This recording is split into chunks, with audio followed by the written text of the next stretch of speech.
Welcome to citizens pulse. నేను మీ రాజేష్.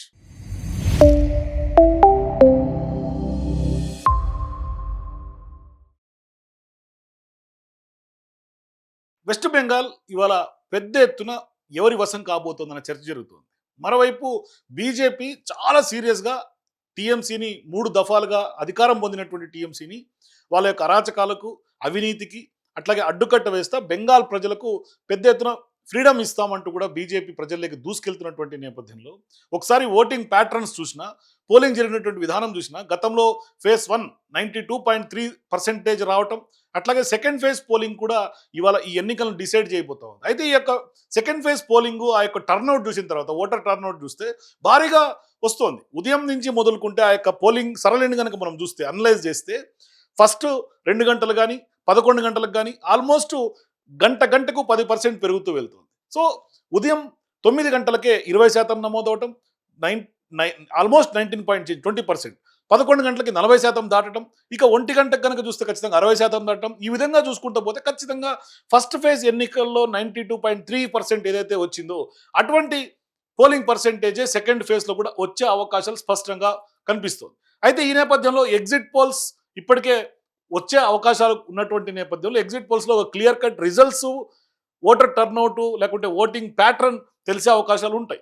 అయితే ఈ సందర్భంగా గత ఎన్నికలు చూసినా, లేదు అంటే వెస్ట్ బెంగాల్లో టీఎంసీ గత 3 దఫాలుగా అధికారంలోకి వస్తున్నటువంటి వ్యవహారం చూసినా, లేదు ఇప్పుడు అక్కడ బీజేపీ రైజ్ అవుతుంది అని పెద్ద ఎత్తున వాళ్ళ యొక్క కాన్ఫిడెన్స్ చూస్తే, బీజేపీ అమిత్ షా కానీ, నరేంద్ర మోదీ కానీ, లేదు అంటే బీజేపీ ఎంటైర్ నాయకత్వం లేకుంటే అన్ని రాష్ట్రాలకు సంబంధించినటువంటి సీఎంలు వాళ్ళ యొక్క ప్యాటర్న్ చాలా డిఫరెంట్గా కనిపిస్తుంది. అంటే వాళ్ళు ఖచ్చితంగా ఈ ఎన్నికలను గెలిచి తీరాలి అన్న ఒక కసి కనిపిస్తుంది.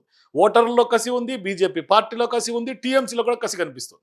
ఇదంతా చూస్తుంటే మమతా బెనర్జీ ఖచ్చితంగా ఈసారి అక్కడ ఓటమి ఏమన్నా జరుగుతుందా, బీజేపీ ఖచ్చితంగా అక్కడ అధికారాన్ని ఫామ్ చేసుకునే అవకాశాలు ఉన్నాయా, అస్సాంలో ఇప్పటికే పట్టు నిలుపుకున్నటువంటి బీజేపీ ఖచ్చితంగా తమిళనాడులో ఇప్పుడిప్పుడే రైజ్ అవుతోంది, ఇక నెక్స్ట్ వెస్ట్ బెంగాల్లో ఖచ్చితంగా అధికారమే దిశగా అడుగులు అయితే వేస్తున్నట్టుగా మనకు అర్థమవుతుంది. అంటే భారీ స్థాయిలో బలగాలను మోహరించడం, ఎన్ఐఎన్ రంగంలో దింపటం, ఎన్కౌంటర్ స్పెషలిస్ట్ లాంటి ఐపీఎస్ అధికారులను అక్కడ శర్మ లాంటి వాళ్ళని దింపటం, యూపీ సీఎంగా ఉన్నటువంటి యోగి ఆదిత్యనాథ్ దిగటం, ఇదంతా చూస్తుంటే డూ ఆర్ డై మ్యాచ్ లాగా టీఎంసీకి కనిపిస్తోంది. బీజేపీ కూడా ఇవాళ పెద్దగా వెస్ట్ బెంగాల్ గెలిచినా గెలవకపోయినా, బీజేపీ పార్టీకే మొరగకపోయినా కూడా, లేకుంటే దేశంలో ఖచ్చితంగా ఇవాళ హిందుత్వ ఎజెండాతోటి ముందుకెళ్తున్నటువంటి బీజేపీ ఖచ్చితంగా గెలిచి తీరాలన్న ఒక కసి అయితే స్పష్టంగా పెట్టుకుంది. అంటే ఈ యొక్క కసి ముందు మమతా బెనర్జీ రాంగ్ బ్యాట్లు ఏమన్నా ఫైట్ చేస్తుందా అన్న చర్చ పొలిటికల్ సర్కిల్స్లో వినిపిస్తుంది. ఒక రకంగా చూస్తే ఇప్పుడు బెంగాల్లో ఖచ్చితంగా బీజేపీ రైజ్ అయ్యే అవకాశాలు ఉన్నట్టుగా పొలిటికల్ అనలిస్టులు చెప్తున్నటువంటి నేపథ్యంలో బీజేపీ రైజ్ చాలా క్రిస్టల్ క్లియర్ ప్యాటర్న్ కనిపిస్తుంది. ఆ రైజ్కి ఏంటి ఆ ప్యాటర్న్ కనుక చూస్తే, అంటే కొంత కన్సిస్టెంట్గా పెరుగుతూ వస్తుంది. గత 15 ఏళ్ళుగా బెంగాల్లో టీఎంసీ అధికారంలో ఉంటే బీజేపీ బెంగాల్లో పెరుగుతూ వస్తుంది. ఆ యొక్క స్లోగా ఒక స్లో పాయిజన్ లాగా బీజేపీ ఎదుగుతున్నటువంటి నేపథ్యం చూసుకుంటే, గతంలో 2011లో ఫస్ట్ టైం 34 ఏళ్ల లెఫ్ట్ ఫ్రంట్ గవర్నమెంట్ను పడగొట్టినటువంటి తృణమూల్ కాంగ్రెస్ అధికారంలోకి వచ్చింది ఆనాడు. అయితే అప్పుడు బీజేపీకి వచ్చినటువంటి ఓటింగ్ కేవలం 4% మాత్రమే. అదే కనుక 2016 ఎన్నికలు వచ్చే వరకు కూడా బీజేపీ ఓటింగ్ కొంత 400% పెరిగింది. అంటే 4 రెట్లు పెరిగింది. అంటే 16%కి చేరుకుంది. అదే 2014లో మోదీ కొంత ఫినామినాన్ కావచ్చు, ఆయన కొంత ఎక్స్పోజ్ కావచ్చు, మోడీ ఇమేజ్ అనుకోండి, బీజేపీ దేశంలో అధికారంలోకి రావడం దీనికి ప్రధాన కారణంగా చెప్పొచ్చు. అలాగే మమతా బెనర్జీ అనుసరించే ముస్లిం అప్లిఫ్ట్మెంట్, దానికి కొంత కౌంటర్గా బీజేపీ అనుసరించినటువంటి హిందుత్వ ఎజెండా, హిందూ పోలరైజేషన్, అట్లాగే ఈ యొక్క హిందూ పోలరైజేషన్ టాక్టిక్స్ అనుకోండి, పూర్తి రిజల్ట్స్ ఇవ్వకపోయినా బలాన్ని 4% నుంచి 16%కి పెంచాయని స్పష్టంగా చెప్పొచ్చు. మరి ఇక చివరి అసెంబ్లీ ఎన్నికల్లో బీజేపీ బలం ఏకంగా 38%కి పెరిగింది. టీఎంసీ 48% ఉంటే మనం నిన్న కూడా మాట్లాడుకున్నాం ఏదైతే రాహుల్ అటాక్ తర్వాత ఎట్లా బీజేపీ రైజ్ అవుతుందని. సో అదే మాదిరిగా ఇవాళ అక్కడ 38%, అయితే ఇది 16% నుంచి మోర్ దెన్ డబుల్, అంటే 16 కంటే కూడా ఇంకా డబుల్ కంటే కూడా ఎక్కువగానే రైజ్ కనిపించింది ఇది గత ఎన్నికలు. మరి ఈ ఫేజ్లో బీజేపీ పెరగడానికి కొత్తగా మోదీ ఫినామినన్ కానీ, హిందుత్వ రైజ్ కానీ కారణం కానే కాదు. ప్రధాన కారణం లెఫ్ట్ పార్టీలు. అంటే వెస్ట్ బెంగాల్ అంటే లెఫ్ట్ అధికారంలో ఉన్నటువంటి లెఫ్టిస్ట్ భావజాలం ఉన్నటువంటి అక్కడ ఓటర్లు ఉంటారు, లెఫ్ట్ పార్టీల హవా ఉంటుంది, కమ్యూనిస్టులకు అడ్డాగా వెస్ట్ బెంగాల్ చెప్పొచ్చు. అక్కడ అటువంటి చోట కాంగ్రెస్ ఇవాళ లెఫ్ట్ పార్టీలు వాళ్ళ యొక్క ఓట్ బ్యాంక్ పూర్తిగా అదృశ్యమైందని చెప్పుకోవాలి. అంటే ఇవాళ లెఫ్ట్ని వెనకకు దోసేసి బీజేపీ ఆ యొక్క రేస్లో రెండో వరుసలోకి వచ్చేసింది. అంటే టీఎంసీకి నెక్స్ట్ ఆప్షన్ ఎవరు అని చూస్తే ఖచ్చితంగా బీజేపీ అయ్యే అవకాశాలు కనిపిస్తుంది. ఇవాళ లెఫ్ట్ ఓటర్స్లో కూడా ఇవాళ బీజేపీ వైపుకి షిఫ్ట్ అయినట్టుగా కనిపిస్తుంది. అంటే 2016లో లెఫ్ట్ కాంగ్రెస్ కలిసి పోటీ చేస్తే వచ్చినటువంటి శాతం 39%. మరి ఆనాడు 39% ఓటింగ్ వచ్చింది. అప్పట్లో కొంత వారినే ప్రధాన ప్రత్యామ్నాయంగా కూడా అక్కడ వెస్ట్ బెంగాల్ ప్రజలు చూశారు. కానీ 2021కి వచ్చేసరికి అది కాస్త 10%కి పడిపోయింది. అంటే ఒకప్పుడు అధికారానికి నెక్స్ట్ ఆల్టర్నేట్గా ఉన్నటువంటి కాంగ్రెస్ లెఫ్ట్ పార్టీలు ఆ లెఫ్ట్ యొక్క దాని యొక్క స్వభావం పూర్తిగా నీరుగారిపోయి వచ్చినటువంటి పరిస్థితి. మరి బలమైనటువంటి అధికార పార్టీని ఓడించాలంటే ఖచ్చితంగా లెఫ్ట్ కానీ కాంగ్రెస్ కానీ ఓట్లు వేస్తే లాభం లేదని వెస్ట్ బెంగాల్ ప్రజలు డిసైడ్ అయ్యారు. అది ఖచ్చితంగా ఇవాళ ఆ యొక్క డివైడ్ చేస్తుందని భావించినటువంటి యాంటీ తృణమూల్ ఓటర్లంతా కూడా కాన్ఫిడెంట్గా బీజేపీ వెనకాల ర్యాలీ అయినటువంటి పరిస్థితి. అందుకే ఇవాళ బీజేపీ రైజ్ ఒక్కసారిగా వెస్ట్ బెంగాల్లో గత 3 టర్ములుగా కూడా ఇవాళ బీజేపీ ఎదుగుతూ వస్తుంది. మరి కాంగ్రెస్ ఓట్ షిఫ్ట్ కావటమే కాదు, లెఫ్ట్ ఓటు కూడా సిగ్నిఫికెంట్గా బీజేపీకి షిఫ్ట్ అయిందని చెప్పుకోవాలి. మరి త్రిపురలో కేవలం 1% ఉన్నటువంటి బీజేపీ కాంగ్రెస్ నాయకులు రాత్రే కొంత ఖండువాలు మార్చడంతో కాంగ్రెస్ పార్టీ నాయకత్వం అట్లాగే అక్కడ ఉన్నటువంటి ప్రజలు ఓటర్లంతా మార్చినటువంటి నేపథ్యంలో బీజేపీ అధికారంలోకి వచ్చింది. కానీ బెంగాల్లో లెఫ్ట్ ఓటు బీజేపీకి ట్రాన్స్ఫర్ కావడం అనేది ఒక విలక్షణమైనటువంటి పొలిటికల్ ఒక టర్నింగ్ పాయింట్గా చెప్పుకోవాలి. అది బీజేపీకైనా దేశంలో లెఫ్ట్ కూడా ఇవాళ లెఫ్ట్ భావజాలం ఉన్నటువంటి ప్రజలు కానీ లెఫ్ట్ పార్టీలు కానీ ఏ విధంగా నీరుగారిపోతున్నాయి అనేది ఇక్కడ మనకి అంటే ఐసు ముక్క ఏ విధంగా కరిగిపోతుందో ఆ విధంగా లెఫ్ట్ సంబంధించినటువంటి ఐడియాలజీ కరిగిపోతుంది. లెఫ్ట్ యొక్క ఓటర్లు మాయమైపోతున్నారు. అదంతా కూడా ఇవాళ కాంగ్రెస్కి షిఫ్ట్ అవ్వాల్సినటువంటి ఓట్ బ్యాంక్ కాంగ్రెస్కి లెఫ్ట్కి ఉన్నటువంటి 2 ఓట్ బ్యాంక్స్ కూడా ఇవాళ బీజేపీ కైవసం చేసుకుంటుంది. అదే 2011 నుంచి తృణమూల్ కాంగ్రెస్ భయంకరమైనటువంటి నిర్బంధం ప్రయోగించింది. ఎట్లా అక్కడ ఉన్నటువంటి సిపిఐ సిపిఎం నాయకుల కార్యాలయాలకు తాళాలు వేయటం, లేదంటే ఆక్రమించడం, దాడులు చేయటం, గృహదానాలు చేయటం, ఆస్తులు ధ్వంసం చేయటం, ఇట్లా హత్యలను ప్రేరేపించడం, ఒక రకమైనటువంటి రెప్రెషన్ని లెఫ్ట్ క్యాడర్ తట్టుకోలేకపోయింది. అంటే ఇక ఖచ్చితంగా మాకు సేఫ్టీగా ఉండాలి అంటే టీఎంసీ యొక్క ఆగడాలకు అడ్డుకట్టు వేయాలంటే ఖచ్చితంగా బీజేపీ తోటి సొంతం.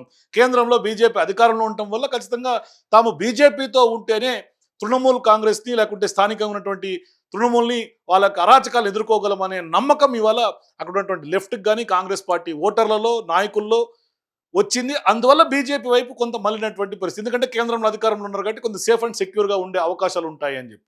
అట్లాగే 2016 వరకు కూడా హిందుత్వ సానుభూతి పరులుగా ఉన్నటువంటి ఓటర్లు బీజేపీ గెలవదు అన్న ఉద్దేశంతో అప్పుడు ఓటు వేయలేదు. కానీ 2021లో బీజేపీ పవర్లోకి వస్తుందన్న కాన్ఫిడెన్స్ రావడంతో ఆ యొక్క లాయల్ ఓటర్లు కూడా కొంత తోడైనటువంటి పరిస్థితి. దీనికి తోడు మోదీ ప్రభుత్వం డెవలప్మెంట్ చేస్తున్నటువంటి విధానం, వెల్ఫేర్ స్కీమ్స్ ప్రభావం చూపటం, మోడీ చరిష్మా ఇవన్నీ కూడా కలిసి వచ్చాయని చెప్పుకోవాలి. అట్లాగే 2013 లోకల్ బాడీ ఎన్నికల్లో కూడా కొంత రెప్రెషన్ మొదలైతే 2018లో అది కొంత పీక్స్కి చేరిందని చెప్పాలి. అట్లా బెంగాల్లో 58,692 లోకల్ బాడీ పోస్టులో 34% ఏకగ్రీవం కావటం టీఎంసీ రెప్రెషన్కి అడ్డం పడుతుంది. మరి ఆ యొక్క అణిచివేత వల్ల 2019 లోక్సభలో బీజేపీకి ఏకంగా 39% రైజ్ కనిపిస్తుంది. అదే 2021 అసెంబ్లీలో 38% ఓటింగ్ వచ్చినటువంటి పరిస్థితి బీజేపీ పార్టీకి. అంటే టీఎంసీకి బీజేపీ కేవలం 10%. అపోజిషన్ లేకుండా చేయాలనుకోవడం రాజకీయ నాయకులు చేసే మేజర్ పొరపాటు అని చెప్పుకోవాలి. అంటే తెలంగాణలో కూడా సేమ్ గతంలో కేసీఆర్ గారు ఏ విధంగా అయితే పొలిటికల్ రిప్రెషన్ ద్వారా అందరినీ లాక్కుంటే బీజేపీ రూపంలో ప్రత్యామ్నాయం వచ్చి కాంగ్రెస్ ఇక్కడ పుంజుకోవడానికి దారితీసి 2018 ఎన్నికల్లో ఇక్కడ కాంగ్రెస్ అధికారంలోకి వచ్చింది. అట్లాగే ఆంధ్రప్రదేశ్లో కూడా సేమ్ వైసీపీ చేసినటువంటి తప్పిదే. అక్కడ లోకల్ బాడీ ఎన్నికల్లో రెప్రెషన్ ప్రయోగించి ఓడిపోయింది. సేమ్ తృణమూల్ కూడా స్వయంకృతాపరాధం అని చెప్పుకోవాలి. దానివల్ల ఇవాళ ప్రతిపక్ష పార్టీలు మాయమవుకోవాలన్న ఒక లక్ష్యంతో వాళ్ళ మీద పెద్ద ఎత్తున దాడులు పురుగొల్పి దాడులు చేయటం, లేకుంటే హింసాత్మక ఘటనలకు పాల్పడటం ఇదంతా కూడా చూస్తుంటే ఖచ్చితంగా ఆ యొక్క రెప్రెషన్ వల్ల చాలా విపక్షాలు కాన్ఫిడెన్స్ కోల్పోయాయి. అట్లాగే కేంద్రంలో అధికారం ఉన్నటువంటి బీజేపీ ఎదుగుదలకి ఇది దోహదపడింది.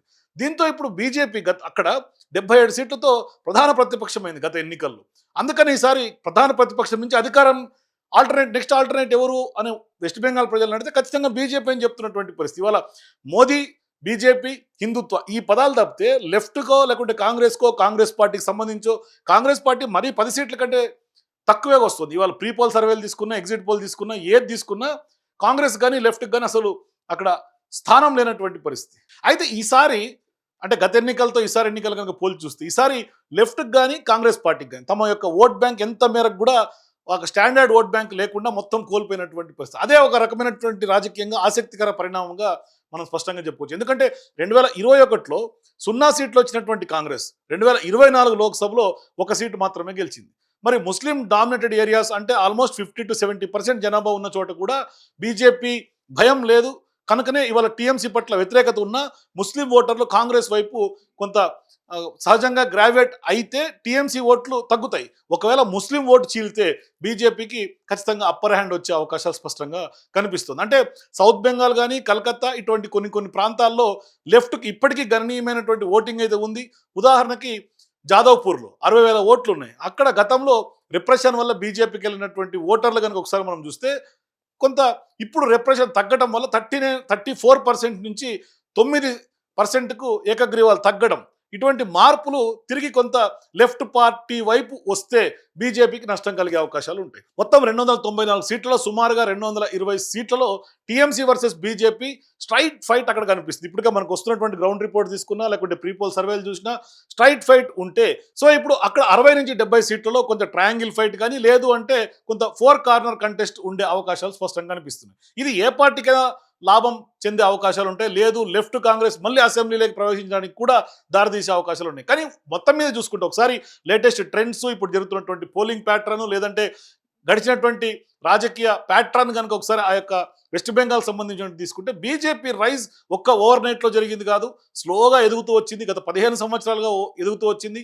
దానికి కేంద్రంలో అధికారం ఉండడం ఒక రీజన్ అయితే, ఇక రెండో రీజన్ టీఎంసీ స్వయంకృత అపరాధం అని చెప్పుకోవాలి. ఇప్పటికి కూడా స్టిల్ ఇప్పటికి కూడా ఇవాళ జరుగుతున్నటువంటి పోలింగ్ రోజు కూడా పెద్ద ఎత్తున టీఎంసీకి సంబంధించినటువంటి అభ్యర్థులు, టీఎంసీకి సంబంధించినటువంటి కార్యకర్తలు వీళ్ళందరూ కూడా దాడులకి పురగొల్పడం, అట్లాగే ఈసీ అట్లాగే మోదీకి సంబంధించినటువంటి బీజేపీ పార్టీ కూడా పెద్ద ఎత్తున ఇవాళ దాన్ని చాలా సీరియస్గా తీసుకొని భారీగా బలగాలు మోహరించి ఇవాళ ఎన్నికలు చేస్తున్నటువంటి నేపథ్యం.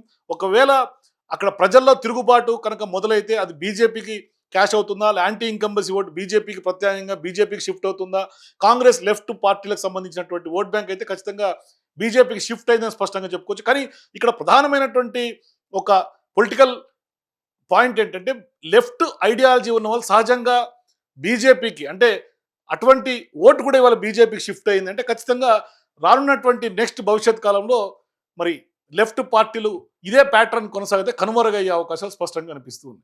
సో వెస్ట్ బెంగాల్ ఎన్నికల రిజల్ట్స్ ఏ విధంగా ఉండే అవకాశం ఉంటుంది, అక్కడ ఇవాళ polling second phase polling pattern చూస్తే మీకేమనిపిస్తుంది? మీ అభిప్రాయాల కింద నాకు కామెంట్స్ తెలియజేయండి. For more videos please watch citizens pulse.